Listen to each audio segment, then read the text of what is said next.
बिस्मिल्लाहिर्रहमानिर्रहीम। इस वीडियो में हम डिस्कस करेंगे हाई हीट ऑफ वेपराइजेशन, जो कि वाटर की एक इम्पॉर्टेंट प्रॉपर्टी है। अगर हम हाई हीट ऑफ वेपराइजेशन को डिफ़ाइन करें तो ये हीट की ऐसी अमाउंट होती है जो कि किसी भी लिक्विड को गैशियस फॉर्म में कन्वर्ट करने के लिए यूज़ होती है।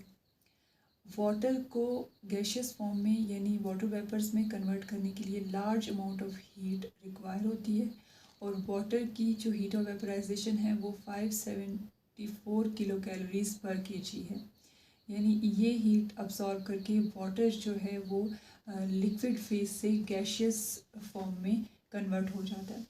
जब वाटर जो है वेपर्स में कन्वर्ट होता है तो वाटर मॉलिक्यूल्स एवापोरेट होते हैं, जिसकी वजह से जिस सरफेस से ये एवापोरेट होते हैं वो सरफेस जो है वो कूल हो जाती है। इस फिनोमिना को एवापोरेटिंग कूलिंग कहा जाता है। वाटर के वो मॉलिक्यूल्स जिनके पास हाईएस्ट काइनेटिक एनर्जी होती है, यानी जब टेम्परेचर राइज होता है तो मॉलिक्यूल की काइनेटिक एनर्जी भी रेज होती है। तो जिन मॉलिक्यूल्स के पास सबसे ज़्यादा काइनेटिक एनर्जी होती है वो एवापोरेशन के थ्रू लॉस्ट हो जाते हैं। ये फिनोमिना लिविंग ऑर्गेनिज्म की बॉडी को एक कूलिंग इफ़ेक्ट देता है, जिससे स्वेटिंग का प्रोसेस होता है। तो जब स्वेटिंग का प्रोसेस होता है तो उसमें बेसिकली वाटर एवापोरेट होता है, और तकरीबन 99% ऑफ वाटर जो है वो स्वेट की कंपोजिशन में होता है। जब वाटर एवापोरेट होता है in the form of sweat तो ये बॉडी को कूल करता है और बॉडी के टेम्परेचर को मेंटेन करता है। इसके अलावा evaporation of only 2 ml out of 1 liter lowers the temperature of remaining 998 ml of water by 1 degree Celsius। यानी जब 1 लीटर ऑफ वाटर में से 2 ml वाटर जो है वो एवापोरेट होता है तो इसकी एवापोरेशन से 1 डिग्री सेल्सियस रिमेनिंग वाटर का टेम्परेचर डाउन हो जाता है। यानी जब टेम्परेचर की वजह से वाटर जो है वो एवापोरेट होता है तो हाईएस्ट काइनेटिक एनर्जी मॉलिक्यूल जो है वो लूज़ होते हैं, और उसके साथ हीट एनर्जी भी लूज़ होती है। तो हम कह सकते हैं कि वाटर जो है वो हीट सिंक के तौर पे यूज़ किया जाता है in different body of different organism की बॉडी में। अच्छा, नेक्स्ट इसकी प्रॉपर्टी है आयनाइजेशन।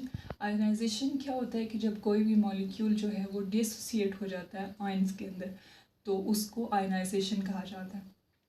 अब जब वाटर के मॉलिक्यूल्स आयनाइज होते हैं तो उसमें हाइड्रोजन आयन की कंसंट्रेशन हाइड्रोक्सिल आयन की कंसंट्रेशन के इक्वल आ जाती है।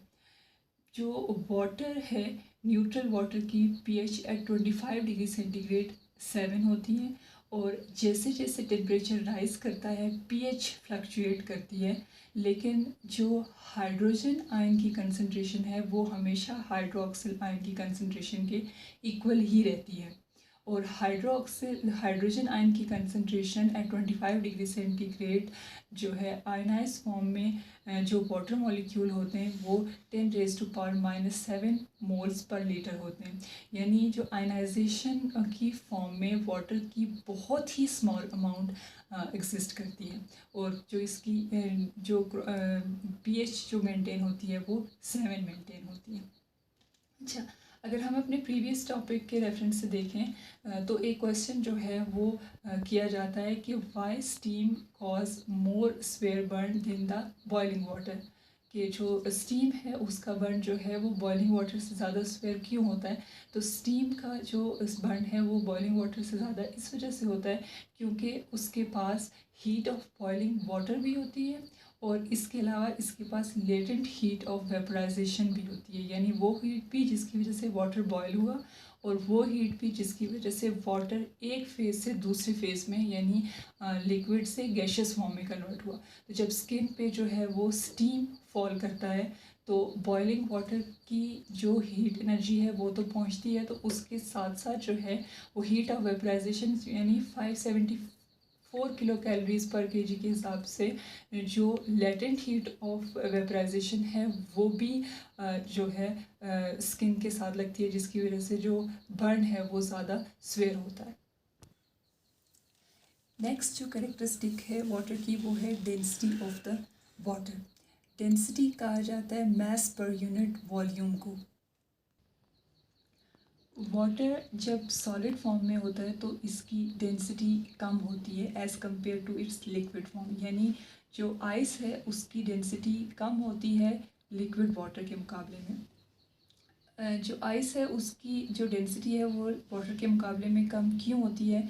वो इस वजह से होती है कि जब टेम्परेचर डाउन होता है और आइस की फॉर्मेशन होती है तो जो हाइड्रोजन बॉन्ड की अरेंजमेंट है वो इस तरह से होती है कि वाटर मॉलिक्यूल एक दूसरे से अवे पुश हो जाते हैं, जिसकी वजह से उसकी जो डेंसिटी है वो कम होती है और आइस जो है वो वाटर की सरफेस पे फ्लोट करती है। अगर हम हाइड्रोजन बॉन्ड के रेफरेंस से देखें आइस को और लिक्विड वाटर को, तो आइस के अंदर जो हाइड्रोजन बॉन्ड्स होती हैं वो स्ट्रॉन्ग होती हैं और स्टेबल होती हैं, जबकि लिक्विड फॉर्म में वाटर के अंदर हाइड्रोजन बॉन्ड्स वीक होती हैं, बार बार जो है वो ब्रेक होती हैं एंड देन रीफॉर्म होती हैं। इस डायग्राम से जो है वो हम देख सकते हैं कि किस तरह से वाटर मॉलिक्यूल्स जो हैं लिक्विड फॉर्म में अरेंज होते हैं और किस तरह से आइस की फॉर्म में अरेंज होते हैं। इस डायग्राम से ये शो हो रहा है कि जो वाटर मॉलिक्यूल्स हैं वो एक दूसरे से काफ़ी डिस्टेंस पे हैं as compared to the its liquid form. यही वजह है कि जो आइस है वो पॉन्ड या जो वाटर बॉडीज़ होती हैं उसकी सरफेस पे एक इंसुलेटिंग लेयर जो है वो बना देती है और ये जो है वो एक्ट करती है एज अ बैरियर और जो वाटर के अंदर जो लाइफ होती है उसको मेंटेन करने में हेल्प आउट करती है कि जो हीट एनर्जी है उसको लूज़ नहीं होने देती।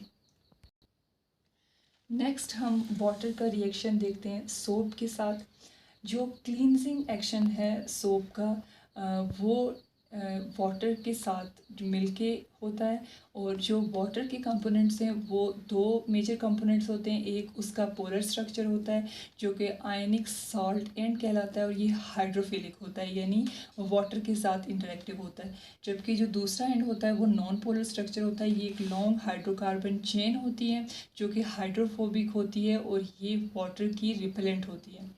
जब सोप रिएक्ट करता है वाटर के साथ तो इसका जो आयनिक पार्ट है वो सोप का आयनिक पार्ट वाटर के साथ रिएक्ट करता है और इसमें जो है वो डिज़ोल्व हो जाता है।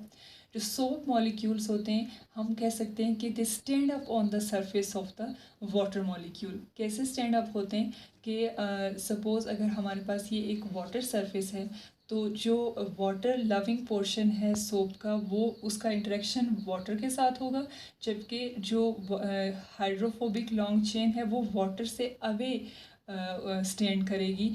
तो इस तरह से हम कह सकते हैं कि ये स्टैंड आउट होता है on the surface of the water molecule.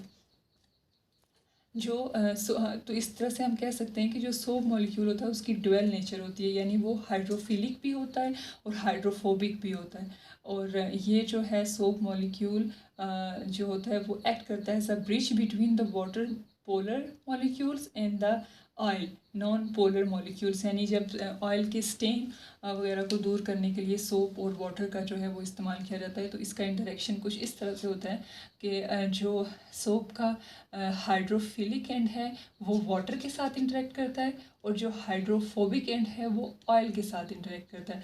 तो ऑयल जो है वो उसके ऊपर नेगेटिव चार्ज होता है और इस तरह से जो ऑयल ड्रॉपलेट्स होते हैं वो जो है वो एक दूसरे से जो है इस सोल्यूशन में सस्पेंड होते हैं और उसके बाद वाटर के साथ जो है वो वॉश अवे हो जाते हैं। तो ये जो वाटर की कैरेक्टरिस्टिक्स हैं कि उसकी उसकी जो डेंसिटी है, उसकी हाई हीट कैपेसिटी है या उसकी हाई हीट ऑफ वेपराइजेशन है, ये सारी प्रॉपर्टीज़ उसको एक यूनिक केमिकल कंपाउंड बनाते हैं और इसी वजह से जो वाटर है उसको मीडियम ऑफ लाइफ या क्रेडल ऑफ लाइफ जो है वो कहा जाता है।